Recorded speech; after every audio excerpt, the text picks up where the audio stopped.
Master Caldwell brought Eliza on a scorching June afternoon, his gaze dismissively scanning her substantial frame as he dropped coins into the slave trader's hand. He chose her specifically because of her size, believing an overweight slave girl would be sluggish, compliant, and unable to run away. What Master Caldwell couldn't see, as he roughly directed her toward his waiting coach, was the deliberate intelligence hidden behind Eliza's carefully blank expression. For 3 years, she had carefully planned this exact moment. Every pound added, every rehearsed gesture of submission, every fabricated limitation had been steps leading to this purchase. Master Caldwell thought he was buying a simple-minded servant. Instead, he had welcomed his own ruin into his household. Behind Eliza's lowered eyes lay the detailed blueprints of an intricate revenge, one that would destroy his empire piece by calculated piece. Eliza had not always been heavy. Before the tragedy, she had been slim and agile, her mind as sharp as her body. Born on a modest farm in Virginia, to parents who had bought their freedom through years of tireless work, Eliza had been taught to read in secrecy, her education carried out in whispers by lamplight. Her father, Daniel, believed knowledge was the only real currency in a world intent on taking everything else from them. By 12, she consumed any text she could locate, her mind soaking up languages, mathematics, and history with an intensity that both pleased and worried her parents. The Wilkes family lived carefully, their freedom a delicate thing in the antebellum South.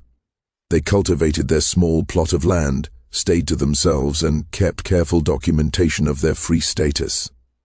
None of it made a difference. The night Master Jeremiah Caldwell's men arrived, a prosperous plantation owner from South Carolina. Caldwell had grown his operations into Virginia, carrying with him a reputation for brutality and a blatant disregard for the legal status of black people in his way. The attack came during harvest. Eliza had been sent to the creek for water when she heard the shouting. Concealed in the brush, she watched as her parents were pulled from their home, their papers of freedom burning in the yard. Her father resisted until a rifle butt crushed his skull. Her mother's screams rang through the valley until they suddenly stopped. 17-year-old Eliza, frozen in fear, stayed hidden as everything she cherished was destroyed. That night transformed her, not just her spirit, but her comprehension of power. In the weeks that came after, as she survived on stolen food and slept in deserted barns, a plan started to form. Traditional weapons would never be sufficient against men like Caldwell. She required something more cunning, something invisible. She needed to become invisible. Eliza started her transformation intentionally. She found work in a tavern kitchen where the owner cared little about her history as long as she labored hard. There she ate. She ate past hunger, past comfort, past health. Each pound was protection, each fold of flesh a disguise. She developed a somewhat vacant expression, a habit of dropping things, a constant apologetic slouch. Meanwhile, her mind stayed razor-sharp, gathering information, observing human nature, understanding the patterns of the wealthy and powerful. For 3 years, she prepared. She learned that Jeremiah Caldwell had a son, Thomas, who had recently assumed control of the family's South Carolina plantation following his father's death. She uncovered his preferences in household slaves, contempt for intelligence, ease with those he considered physically inferior. She charted his trading routes, his business partners, his weaknesses. Then she arranged her capture, managing to be in the wrong place at precisely the right time when slave catchers were close by. The day Thomas Caldwell bought her, Eliza felt not fear, but a cold contentment. As his coach rolled toward his plantation, she kept her eyes lowered, her shoulders hunched, but her mind was working, noting landmarks, measuring distances, starting the mental map that would become her battlefield strategy. The Caldwell plantation stretched across 500 acres of prime South Carolina land, the main house rising like a white monument against the blue sky. As Eliza was roughly assisted down from the coach, she absorbed everything. The count of windows, the placement of doors, the walkways between buildings, the faces of the slaves who stopped momentarily in their work to watch her arrival.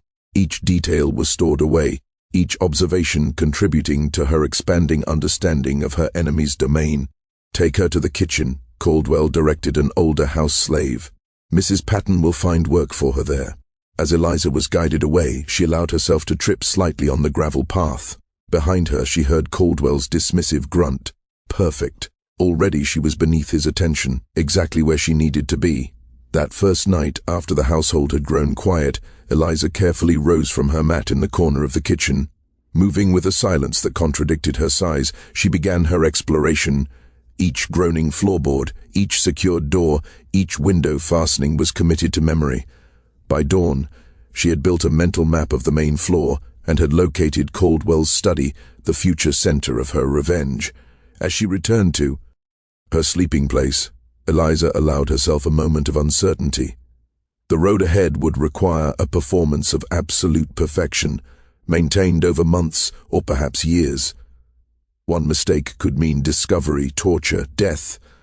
But then she recalled her father's broken body, her mother's silenced screams, their burning freedom papers. Her determination strengthened. Thomas Caldwell had bought what he thought was a simple tool. Instead, he had invited an architect of destruction into his home, and she was prepared to begin her work. From her first morning in the Caldwell household, Eliza constructed her performance with careful attention to detail. She moved awkwardly through the kitchen, her large body seemingly clumsy, bumping into tables and dropping utensils just often enough to build a reputation without becoming a burden. She kept her speech basic and her responses delayed, as though each question needed laborious thought. The other house slaves quickly classified her, dim-witted but good-natured, strong enough for heavy work but needing constant supervision. Mrs. Patton, the sharp-tongued cook who controlled the kitchen with an iron ladle, initially viewed Eliza with doubt. "You're not as simple as you pretend," she muttered once, catching Eliza's eyes following the movement of household members with too much accuracy. Eliza immediately knocked over a bowl of cornmeal, apologizing repeatedly in her practiced, halting manner. The performance succeeded. Mrs. Patton sighed and assigned her to churning butter, apparently deciding Eliza was merely having a rare moment of alertness.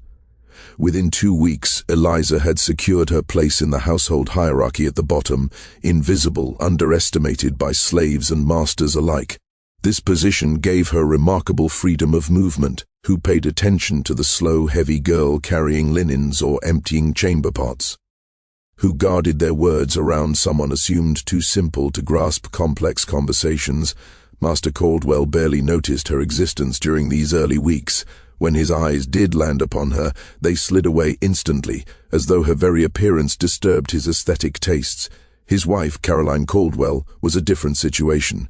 A thin, anxious woman with pale blue eyes that darted constantly around rooms, as though seeking escape. She seemed to find comfort in Eliza's unthreatening presence. "You there, girl?" she called one afternoon, finding Eliza polishing silver in the dining room. "Come help me arrange my sewing cabinet." In Mrs. Caldwell's private sitting room, Eliza maintained her carefully crafted persona while absorbing every detail. The lady of the house spoke more openly than she might have with other servants, perhaps finding Eliza's perceived simplicity a safe place for her thoughts. "Thomas has been in a terrible mood for weeks," she murmured almost to herself. "The shipment from Charleston was delayed again, and Mr. Jackson says the northern buyers are growing restless." Eliza stored away this information while awkwardly sorting embroidery threads. Mr. Jackson. She had noticed him already, the plantation overseer with cold eyes and a ledger always tucked under his arm.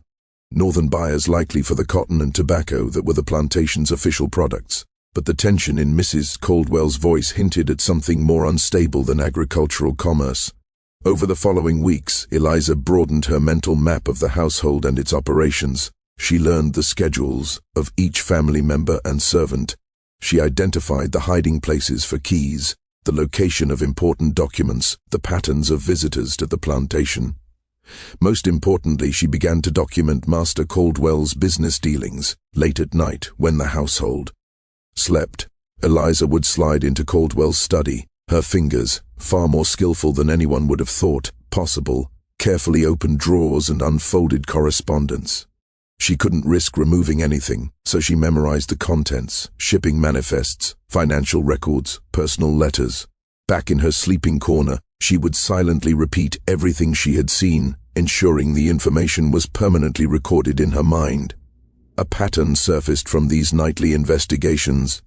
Beyond the plantation's legitimate business, Caldwell was involved in something far more dangerous and profitable: coded references in his correspondence, inconsistencies in his financial records, and mysterious midnight meetings with unmarked carriages all suggested smuggling operations.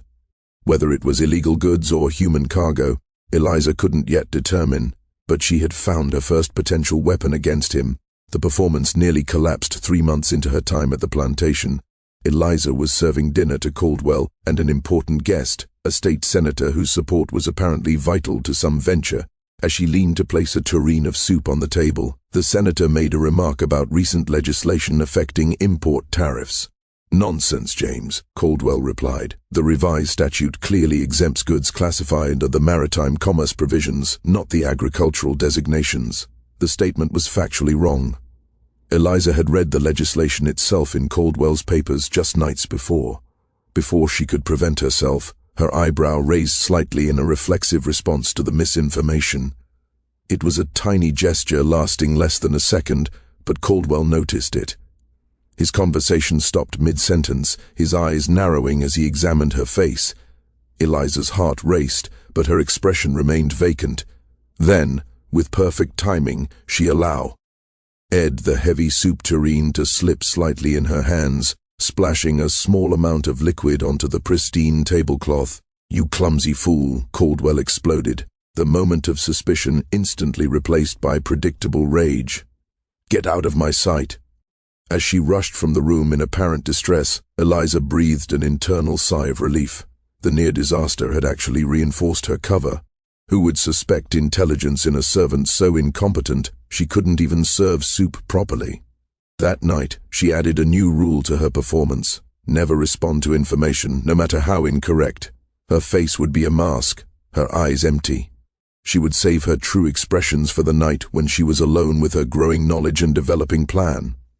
By the 6th-month mark, Eliza had become such a fixture of the household that she was effectively invisible.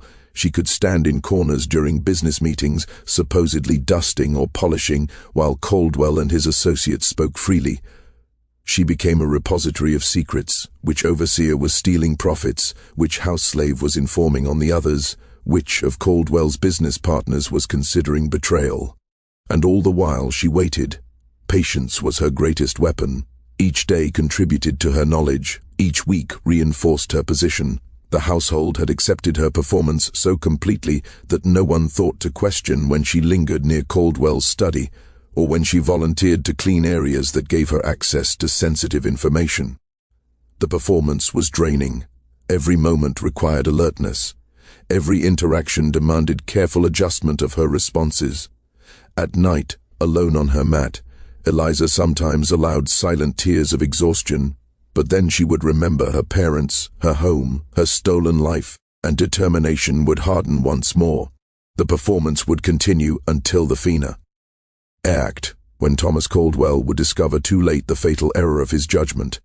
By her 8th month in the Caldwell household, Eliza had changed from an overlooked kitchen servant to an unexpectedly valuable presence throughout the mansion. This shift occurred so gradually that neither the family nor the other slaves noticed its progression. It started with Mrs. Caldwell requesting Eliza specifically for simple tasks in her private quarters, finding comfort in her seemingly harmless presence. Then came Caldwell himself, who discovered that Eliza's strong arms could massage away the tension in his shoulders after long business meetings. "The heavy one has surprisingly skilled hands," he remarked to his wife, speaking about Eliza as though she were furniture, "and she's too simple to repeat anything she hears." This perception became Eliza's most powerful tool. As Caldwell grew comfortable with her presence during private conversations, business meetings, and even intimate family moments, he spoke openly, never considering that behind her vacant expression lay a mind recording his every vulnerability. The infiltration of Caldwell's inner circle quickened when Eliza created a small but significant incident. Noticing that Jackson, the plantation overseer, often reviewed account books with Caldwell in the study, she waited for an evening when important documents were spread across the desk. As she served brandy, she deliberately bumped Jackson's arm, not enough to spill the drink, but enough to scatter the papers onto the floor. "Clumsy fool," Jackson snarled, raising his hand to strike her. "Leave her be," Caldwell said with surprising firmness. "She'll just make more of a mess. She can organize them while we continue our discussion on the veranda." Left alone with the account books, Eliza quickly examined each page before arranging them in perfect order. The documents showed far more than agricultural finances. Hidden among legitimate entries were coded references to shipments that never appeared in official records, payments to government officials, and transactions with names she recognized from northern newspapers as suspected smugglers. Most significantly, she discovered a pattern of dates, nights when unusual activity occurred at the small private dock on the river edge of the plantation. Comparing these dates with astronomical records she had memorized years earlier, Eliza realized the pattern. Shipments moved on the darkest nights of each month, when the moon was new. This knowledge became the foundation of her expanding influence within the household. She began positioning herself to be present on these critical nights, volunteering for late tasks that would place her near windows overlooking the path to the dock. She watched the men who arrived, the crates that were moved, the hushed conversations that accompanied these midnight operations. One such night brought an unexpected discovery. As Eliza polished silver in the dining room, which offered a clear view of the approach to the house, she observed a carriage arrive bearing a distinguished gentleman she recognized as Judge William Harrington from Charleston. The judge was welcomed by Caldwell with unusual respect and escorted directly to the study. Eliza arranged to bring tea to the study, timing her entrance to coincide with what appeared to be a tense moment in the conversation. "The arrangement cannot continue as it has been," the judge was saying, his voice low but forceful. "The federal authorities are increasing scrutiny of all maritime commerce. Your operation must become more discreet or cease entirely, and lose the most profitable aspect of my business," Caldwell responded, his face flushed with anger or perhaps fear. "I have made investments based on the continued flow of these goods. I've made promises to people who don't accept disappointment. Then find another route," the judge replied coldly. "One that doesn't implicate me if discovered." They fell silent as Eliza placed the tea service on the desk, her movements deliberately slow and clumsy. As she turned to leave, she allowed her hip to bump a small side table, sending a decorative box crashing to the floor, its contents scattered across the carpet. Dozens of small packages wrapped in oilcloth. "Get out!" Caldwell roared, but not before Eliza had seen enough to understand. The packages contained raw opium, the source of Caldwell's extraordinary wealth, and the secret that could destroy him. That night, as the household slept, Eliza carefully documented everything she had learned in a small journal she kept hidden beneath a loose floorboard in the kitchen. Her plan was developing from vague notions of revenge to a precise strategy. Caldwell's smuggling operation was the leverage she needed, evidence that could send him to prison or the gallows if placed in the right hands. The infiltration deepened when Eliza made an unexpected alliance. Mercy, a house slave who had initially kept her distance from the newcomer, approached Eliza one evening in the kitchen. "I know what you're doing," Mercy whispered, her eyes darting nervously to the doorway. Eliza maintained her vacant expression, but her muscles tensed, ready for whatever might come. "Not all of it," Mercy continued, "but enough to know you're not what you pretend to be. I've seen you at night, moving through the house like a ghost. I've watched your eyes when you think no one is looking." Instead of denying the accusation, Eliza studied the woman before her. Mercy had been in the household for 20 years, serving as personal maid to Mrs. Caldwell. She moved through the house with the invisibility granted to long-term server. NTS observing everything while appearing to see nothing. "What do you want?" Eliza asked, her voice dropping its affected slowness, revealing for the first time the sharp intelligence beneath. "The same as you, I imagine," Mercy replied, "to see this house fall." From that night forward, Eliza had an ally. Mercy's position gave her access to areas of the household and family, information that even Eliza couldn't reach. Together they began sharing observations, confirming suspicions, and expanding their understanding of Caldwell's vulnerabilities. Most valuable was Mercy's insight into Caroline Caldwell.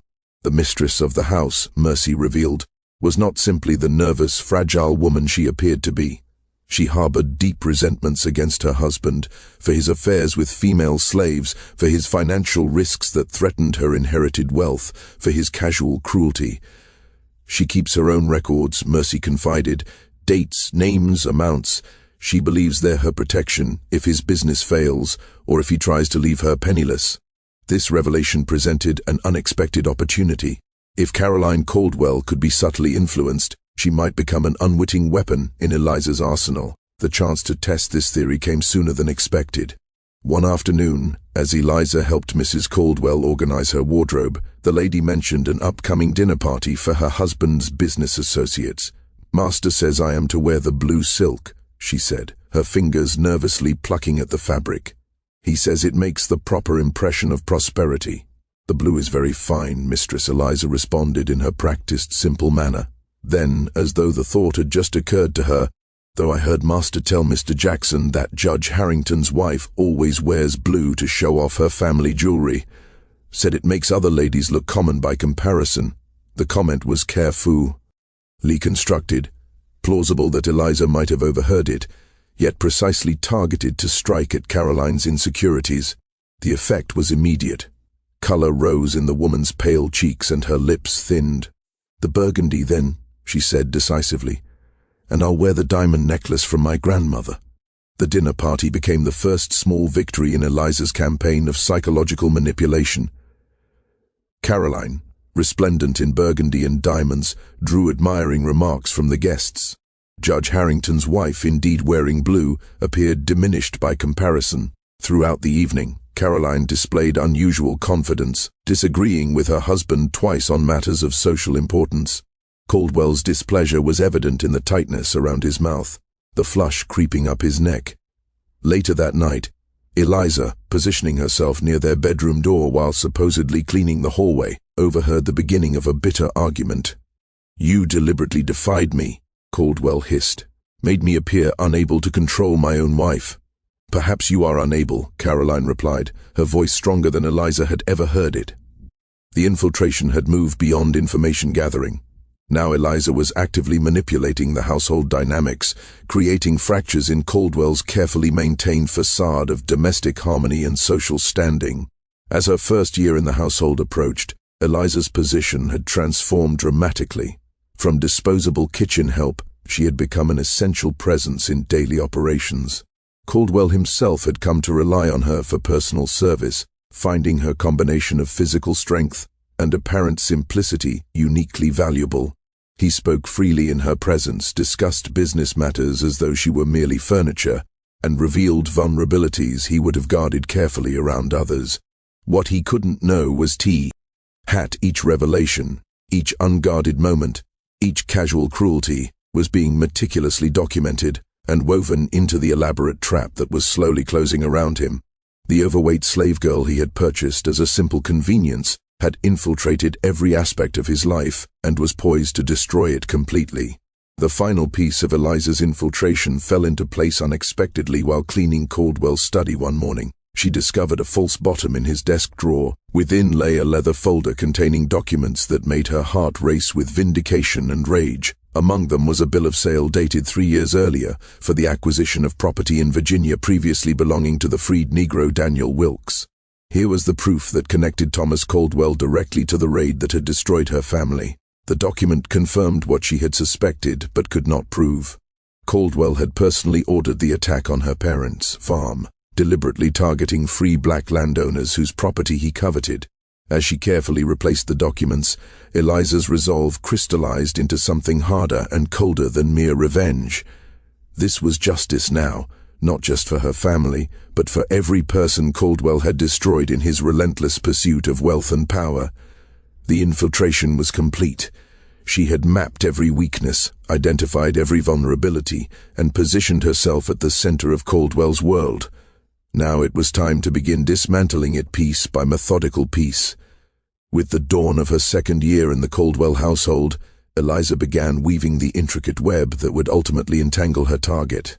No longer content with observation and infiltration, she initiated a campaign of subtle manipulation designed to undermine Caldwell's business empire, social standing, and psychological stability. Her first strand targeted the smug gling operation. Having memorized the patterns of shipments and the identities of key contacts, Eliza began introducing small disruptions, A misplaced note here, a misunderstood verbal message there, inconsistencies that individually seemed like simple errors, but collectively created an atmosphere of uncertainty among Caldwell's business partners. "I don't understand it," Caldwell raged to Jackson one evening in his study, unaware that Eliza could hear every word as she dusted the hallway outside. "Henderson claims I changed the delivery location, but I sent no such message. Could be he's trying to cheat you," Jackson suggested. "Henderson doesn't have the spine for that," Caldwell replied. "Something else is happening. First the Charleston shipment arrives light. Then the payment from Richmond is delayed with some excuse about conflicting instructions. And now this." Eliza allowed herself a moment of satisfaction before resuming her vacant expression.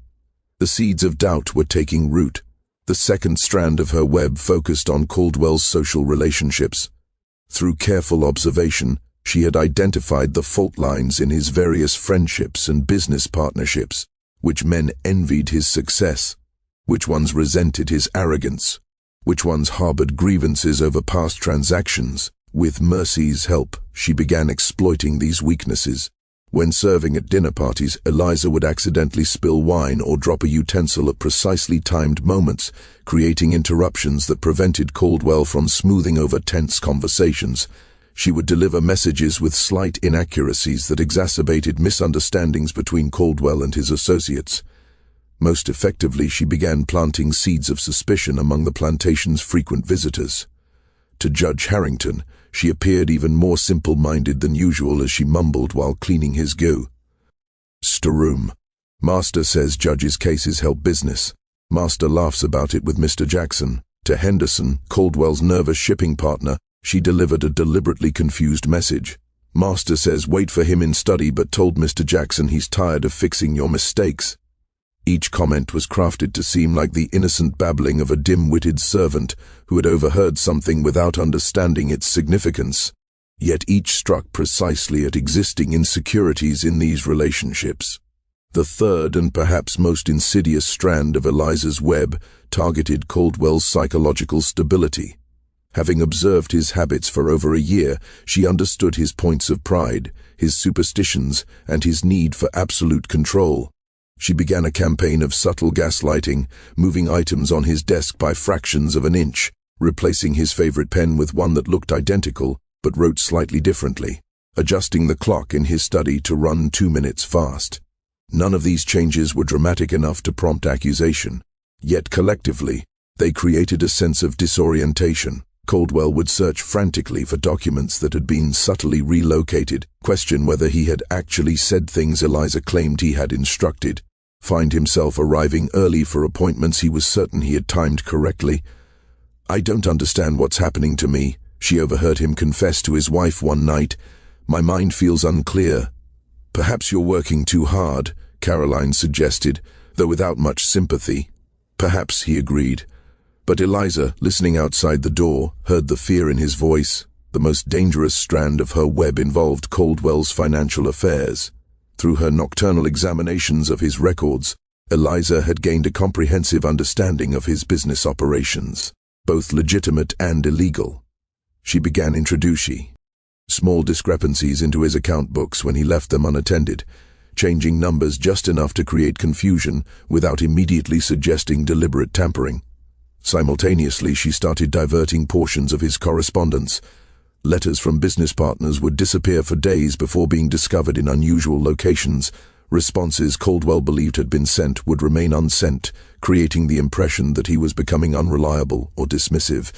The effects of these manipulations accumulated gradually. Business partners became hesitant, social invitations grew less frequent, and Caldwell himself became increasingly irritable and paranoid. He began drinking more heavily, lashing out at servants and family members alike, further damaging his relationships and reputation. As these external pressures mounted, an unexpected development threatened to disrupt Eliza's carefully orchestrated plan. A government investigator named Robert Thorne arrived at the plantation, ostensibly conducting a routine survey of agricultural production for tax purposes. Eliza immediately sensed that Thorne's interest extended beyond crop yields. He asked pointed questions about shipping schedules, examined the plantation's access to waterways, and paid particular attention to the private dock that served Caldwell's smuggling operation. This unexpected scrutiny forced Eliza to accelerate certain aspects of her plan while temporarily suspending others. She needed Caldwell's illegal activities exposed, but on her timeline and in a manner that would implicate him completely while protecting her own position. Through mercy, she learned that Thorne was staying at a small inn in the nearby town. One evening, having secured permission to visit a sick relative, a fiction created with the help of another house slave, Eliza made her way to the inn, disguising her intel. Legence was unnecessary away from the plantation. She approached Thorne directly. "You're investigating Thomas Caldwell," she stated without preamble, sliding into the chair opposite him in the deserted dining room. Thorne's surprise was evident, but he recovered quickly. "And you are?" "Someone with information," Eliza replied, "but I need assurances." Their conversation lasted less than 15 minutes. Eliza provided enough details about Caldwell's smuggling operation to convince Thorne of her knowledge without revealing how she had acquired it. In exchange, she secured his promise that when the time came for action against Caldwell, certain members of the household, specifically the slaves, would be protected from prosecution or dispersal. "I can't promise freedom," Thorne said carefully, "but I can ensure they aren't sold south or charged as accomplices." "That will do for now," Eliza responded, already rising to leave. "Watch the dock on the night of the next new moon. You'll have all the evidence you need." This unexpected alliance added a new dimension to her web. Now external legal pressure would coincide with the internal collapse she was engineering. The most dangerous moment in Eliza's campaign came shortly after her meeting with Thorne. Returning to the plantation, she found Caldwell in a state of agitated paranoia, convinced that someone was sabotaging his business operations. "Things are disappearing," he ranted to Jackson in the study. "Information is leaking. Someone is working against me." "The house slaves," Jackson suggested. "Too stupid," Caldwell dismissed.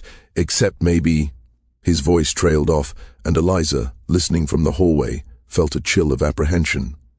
The next morning, Caldwell summoned her to his study. For the first time since her purchase, he looked at her with focused attention. "You're always around, aren't you?" he said, his voice deceptively casual. "Always cleaning or serving or standing in corners, always hearing things."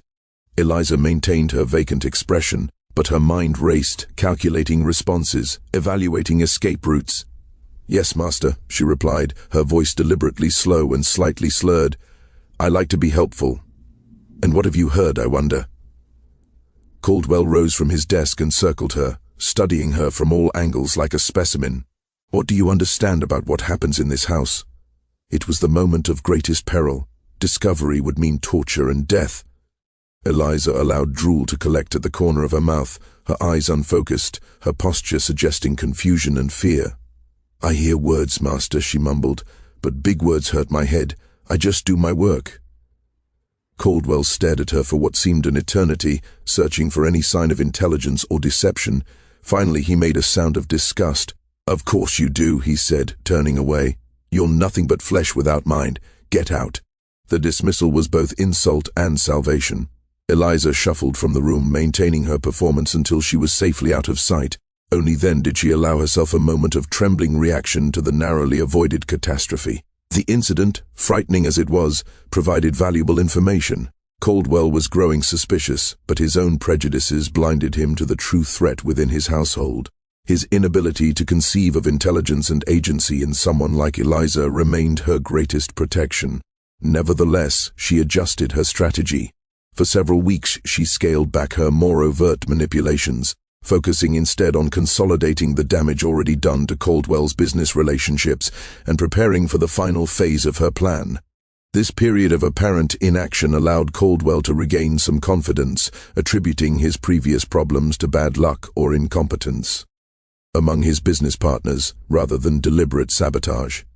This false sense of security made him vulnerable to the next strand of Eliza's web, the most devastating yet.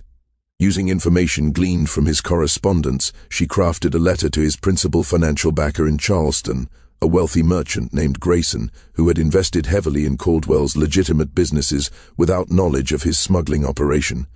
The letter, written in a close approximation of Caldwell's handwriting, hinted at alternative revenue streams that might cause temporary legal complications. and suggested Grayson might wish to create distance between our enterprises. The response was swift and devastating. Grayson immediately suspended all financial support and demanded immediate repayment of outstanding loans. Without this backing, Caldwell's precarious financial position was exposed, forcing him to liquidate assets at unfavorable terms and borrow at exorbitant rates to maintain his operations. As financial pressure mounted, Eliza introduced the final element of her web. Through careful manipulation of household gossip, she ensured that Caroline Caldwell learned of her husband's plan to sell several house slaves, including Mercy, to cover his mounting debts. Caroline's reaction exceeded even Eliza's expectations. Years of resentment erupted in a confrontation that shook the household. She threatened to contact her family's lawyer, to expose his financial mismanagement, to withdraw her personal assets from their joint holdings. "You have destroyed everything my father built," she screamed, her voice carrying throughout the house. "And now you'll sell people who have served us loyally to save your own skin." The domestic discord completed Caldwell's isolation. With his business partners growing distant, his financial backing withdrawn, his wife in open rebellion and a government investigation closing in, the carefully constructed facade of his life began to crumble visibly. Throughout this controlled demolition, Eliza maintained her performance of simplicity. She continued to serve, to clean, to present herself as nothing more than an obedient body without thought or agency. But behind this mask, she watched with cold satisfaction as the web tightened around her target. The culmination of her plan approached with the new moon. The night Thorn would witness Caldwell's smuggling operation firsthand. All the strands of her web were in place, drawing together for the final entrapment. After nearly 2 years of patient work, justice for her family was within reach. What Eliza could not anticipate was how Caldwell, cornered and desperate, would lash out in ways that would force her to reveal herself sooner than planned. The web was strong, but the spider at its center was about to face its most dangerous prey. As the new moon approached, bringing with it the planned exposure of Caldwell's smuggling operation, a dangerous new element emerged. Desperation had transformed Caldwell from a calculating businessman into something more volatile and unpredictable. His eyes, once cold with contempt when they passed over Eliza, now lingered with suspicious intensity. He began appearing unexpectedly in rooms where she worked, watching her movements with predatory focus. The performance that had protected her for nearly 2 years was being subjected to unprecedented scrutiny. Eliza understood the danger, but maintained her carefully constructed persona without faltering. When Caldwell suddenly entered the study while she dusted, she continued her work with the same plodding movements, the same vacant expression, though her heart raced with the knowledge that discovery now would destroy everything. She dropped a small ornament, apologized with exaggerated distress, and shuffled from the room under his narrowed gaze.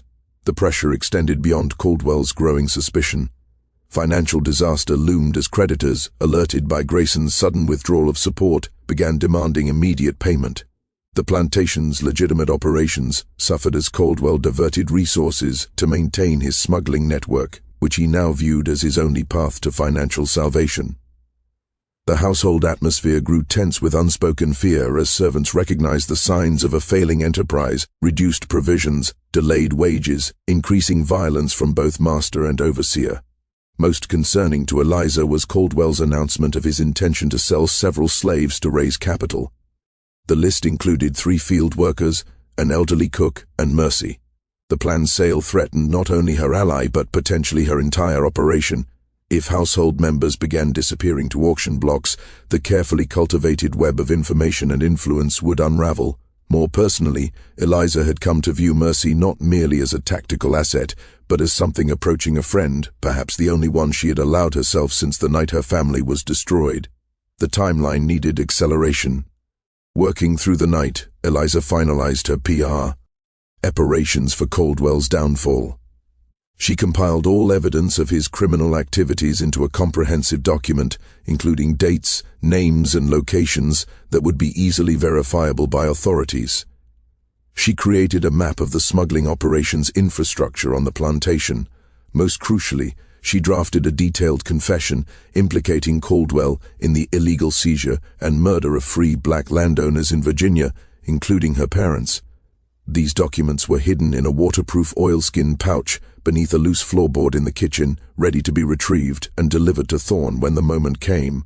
But the immediate priority was ensuring the planned slave sale never occurred. Eliza implemented a two-pronged strategy. First, she ensured Caroline Caldwell discovered documentation of her husband's plan to sell Mercy, who had been her personal maid since childhood.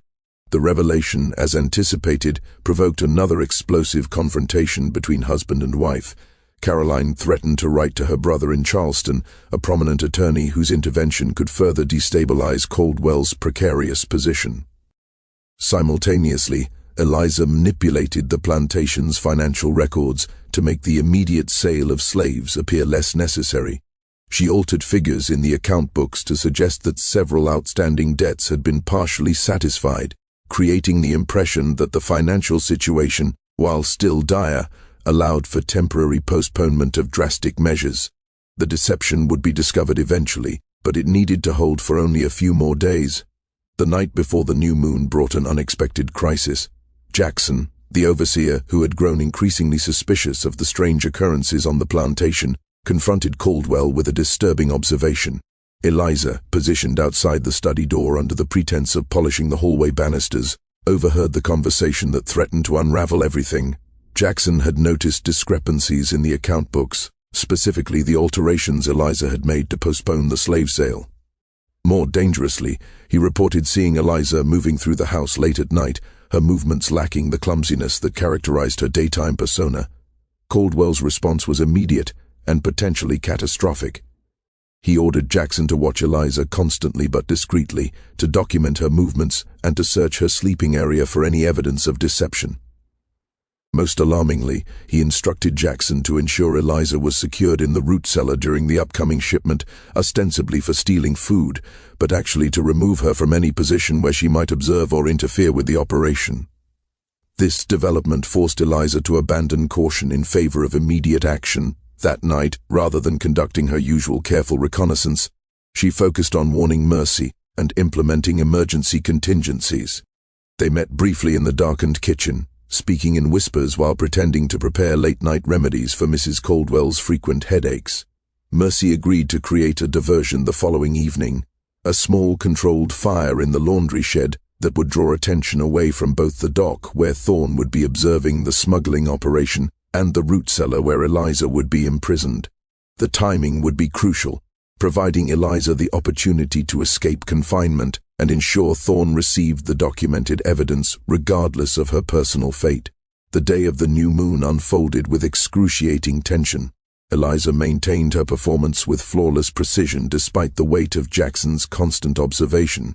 She stumbled more frequently than usual, dropped a breakfast tray, and presented such a convincing picture of oblivious incompetence that Jackson's vigilance noticeably relaxed by midday. This false sense of security shattered in the late afternoon. While cleaning Caldwell's bedroom, Eliza discovered a sealed letter on his desk addressed to a notorious slave trader in New Orleans. Breaking the seal and scanning the contents confirmed her worst fears. Caldwell had arranged for the immediate sale of 5 slaves, including Mercy, with transport to leave the following morning. The accelerated timeline suggested Caldwell suspected potential interference with his original plan. As Eliza carefully resealed the letter, the bedroom door opened. Caldwell stood in the doorway, his expression unreadable as he observed her standing at his desk. For a suspended moment, neither moved. Then Eliza dropped her dusting cloth, adopted her vacant expression, and mumbled apologies about cleaning the desktop. Caldwell's response was chilling in its calm. He smiled, the first genuine smile he had ever directed at her, and said he had been looking for her. There was a special task requiring her strength. Jackson needed help organizing supplies in the root cellar. The trap was sprung. Eliza knew with certainty that entering the root cellar meant imprisonment at best, death at worst. Yet refusal would confirm any suspicions and eliminate any remaining chance of completing her mission. With no viable alternatives, she followed Caldwell downstairs and across the yard to the partially subterranean storage space dug into the hillside behind the kitchen. Jackson waited inside, a lantern illuminating his grim expression. The cellar contained the usual barrels of apples and potatoes, sacks of flour and cornmeal, and heavy iron shackles anchored to the stone wall. The overseer's intentions were now unmistakable. Maintaining her performance to the last possible moment, Eliza entered the cellar with the same plodding steps that had defined her plantation persona. Only when Jackson moved to secure the shackles did she finally abandon the charade that had protected her for 2 years. The transformation was so complete, so shocking, that both men momentarily froze. Eliza's posture straightened, her eyes sharpened with focused intelligence, and her voice, when she finally spoke, carried the clear diction and vocabulary of an educated person. The dull-witted servant vanished, replaced by a woman of evident intelligence and deadly purpose. Jackson recovered first, lunging toward her with the shackles. Eliza sidestepped with unexpected agility, using her substantial weight as leverage to slam the overseer against the stone wall. The impact stunned him momentarily, providing the critical seconds needed to secure the advantage. Grabbing a heavy wooden rolling pin from a nearby shelf, she struck with precise force, rendering Jackson unconscious. Caldwell, still processing the astonishing transformation of his supposedly simple-minded slave, backed toward the cellar entrance. Eliza moved with surprising speed to block his escape, using her body to seal the only exit. For the first time in their 2-year association, they truly saw each other, predator recognizing predator, each calculating survival odds. Eliza had not planned for this premature revelation, but adaptation had been the cornerstone of her survival.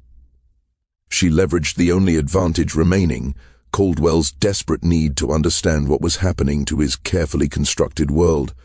The conversation that followed was brief but seismic.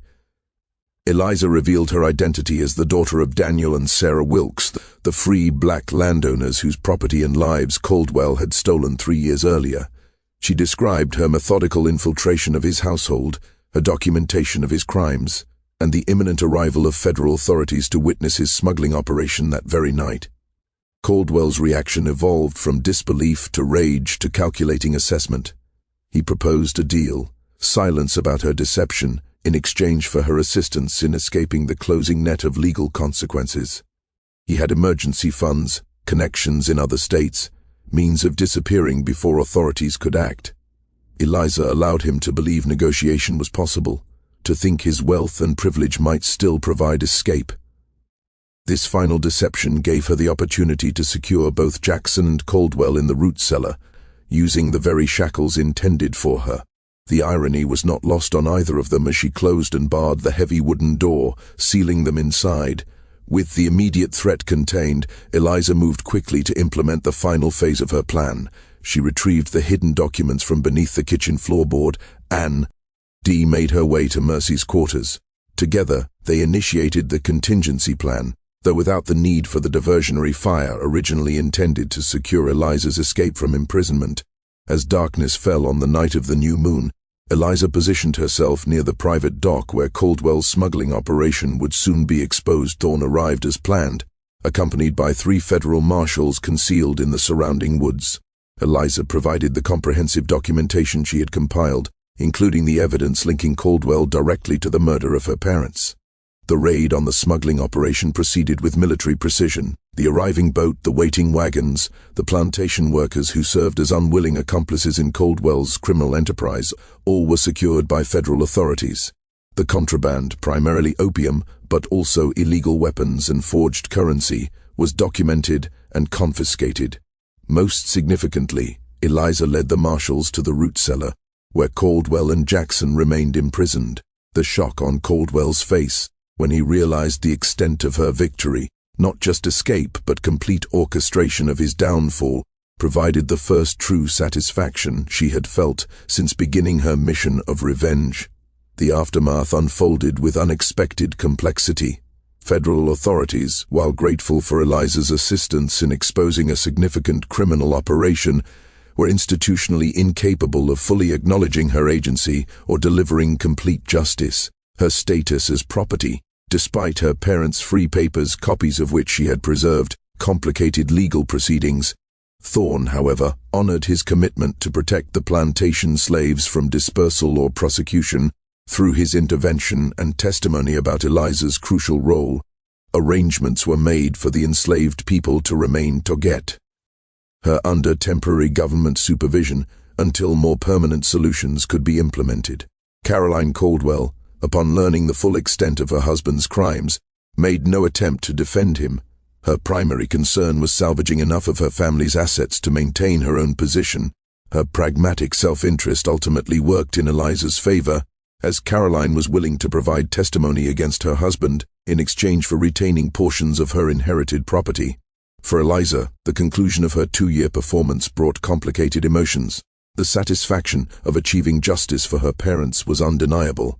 Caldwell would face prosecution for multiple serious crimes, including murder, smuggling, and fraud. His empire was dismantled, his reputation destroyed, his future confined to prison or the gallows. Yet the victory felt hollow in unexpected ways. Revenge pursued with such single-minded determination had consumed 2 years of her life. The persona she had created, the silent, obedient, intellectually vacant servant, had become, in some ways, as much a prison as the plantation itself. Shedding this false identity proved surprisingly difficult, as though the performance had seeped into her actual self. In the weeks following Caldwell's arrest, as legal proceedings began and the plantation's future remained uncertain, Eliza found herself at a crossroads. The driving purpose that had sustained her through trauma and deception was fulfilled.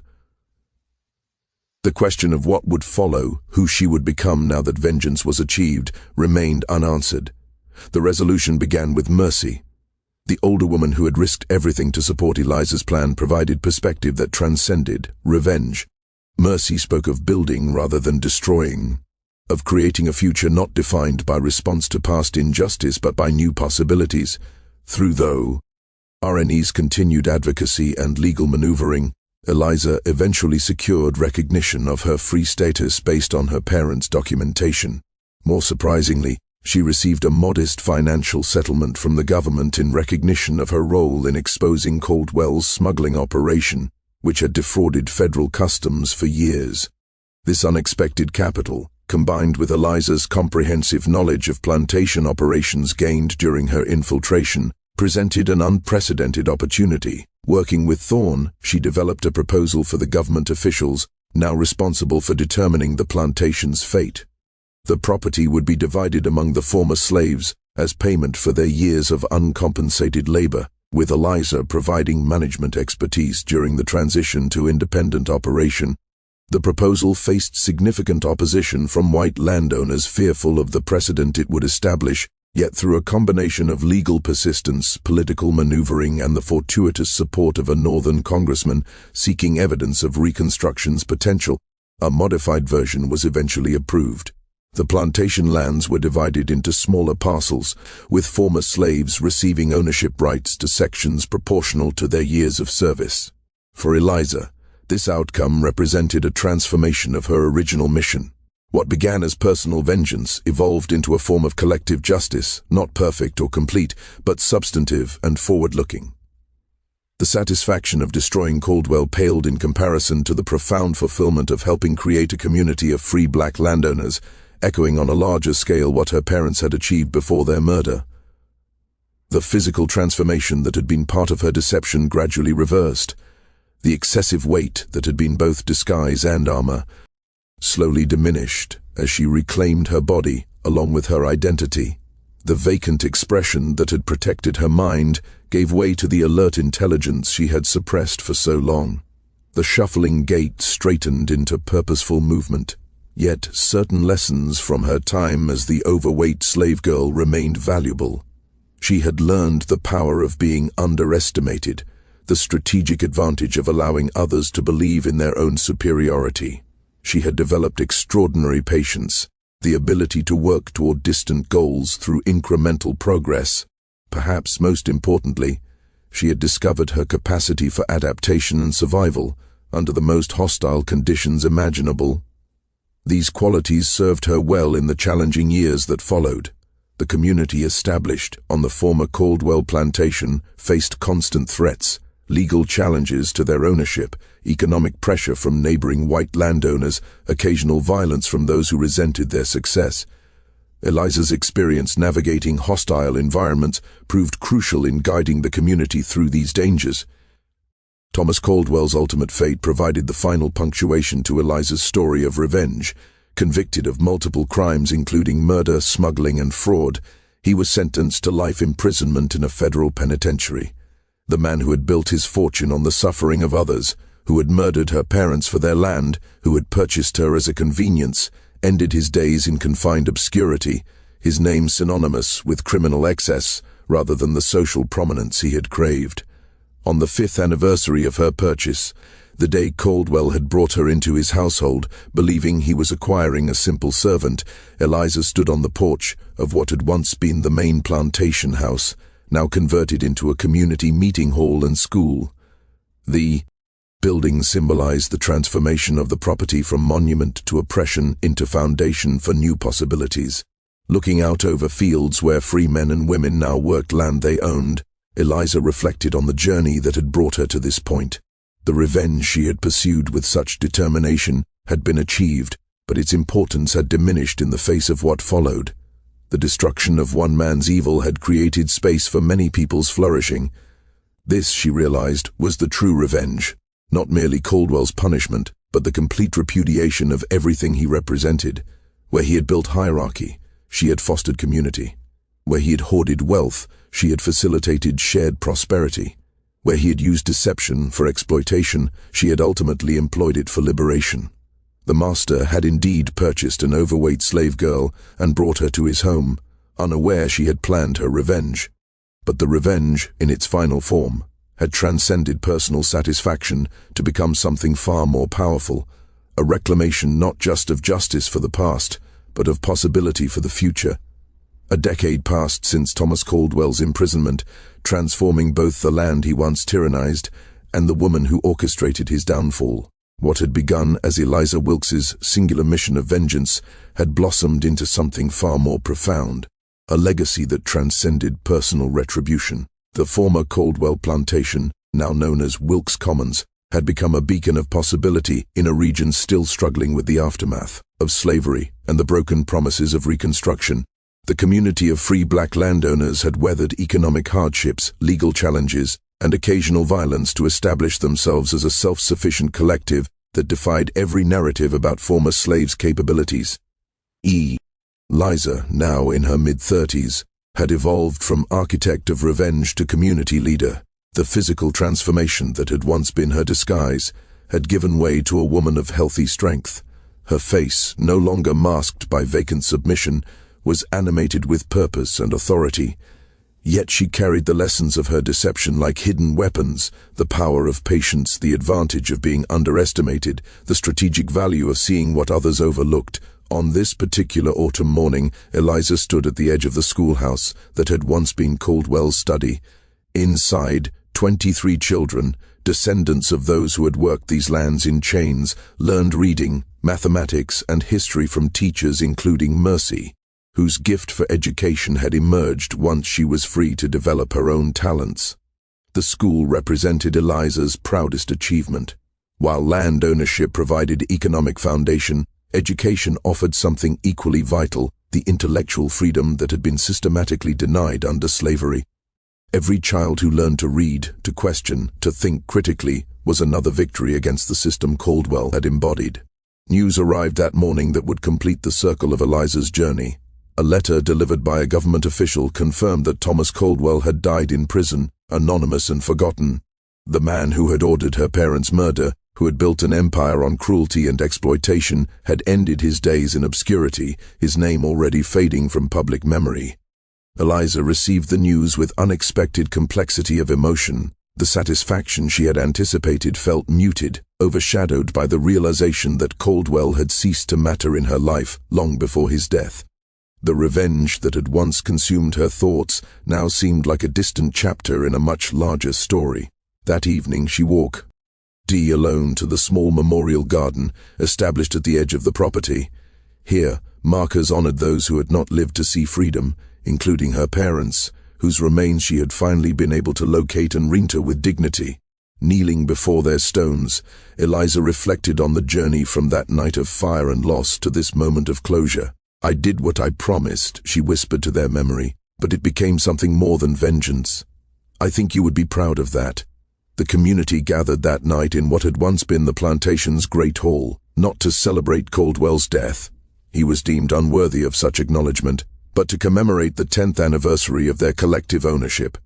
Children performed recitations, elders shared stories of the transition from slavery to freedom, and plans were discussed for expanding their educational programs to neighboring communities. Eliza observed the gathering with quiet pride. Among them were people who had once been property, now landowners and artisans and teachers. Children who would grow up never knowing the lash or the auction block, a community that governed itself through consensus rather than coercion. This was her true legacy, not the destruction of one evil man, but the creation of an alternative to the world he had represented. The following spring brought both challenges and opportunities. Increasing political pressure from white supremacist groups threatened the legal foundations of black land ownership throughout the region. Simultaneously, growing interest from northern philanthropists offered potential resources for expanding educational initiatives. Eliza navigated these crosscurrents with the same strategic thinking that had once guided her infiltration of Caldwell's household. She formed alliances with sympathetic political figures, documented the community's economic contributions to the region, and leveraged media attention to raise awareness of both their achievements and the threats they faced. When a delegation from a major educational foundation visited to assess potential funding, they were startled to discover that the articulate, commanding woman who presented the community's vision had once been the overweight slave girl mentioned in historical accounts of the Caldwell case. The revelation added a compelling dimension to an already impressive community narrative. "You've created something remarkable here," the foundation's director commented, as Eliza showed him the school's expanding library. "Not I alone," she corrected. "This is the work of many hands and minds. I simply helped remove an obstacle." The modesty was genuine but incomplete. While Wilkes Commons represented collective achievement, Eliza's unique journey from victim to avenger to builder had provided essential foundation. Her experience moving between worlds, from free to enslaved to free again, from performing simplicity to expressing complexity, gave her perspectives that proved invaluable in creating a community that could survive in hostile territory.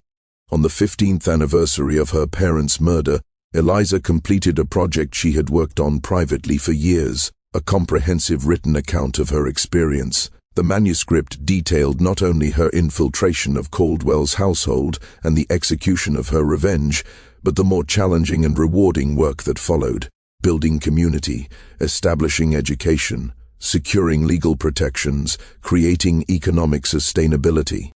This document, she decided, would remain sealed until after her death. Its purpose was not personal recognition but historical truth, ensuring that future generations would understand both the horrors of the system they had escaped and the agency of those who had fought against it.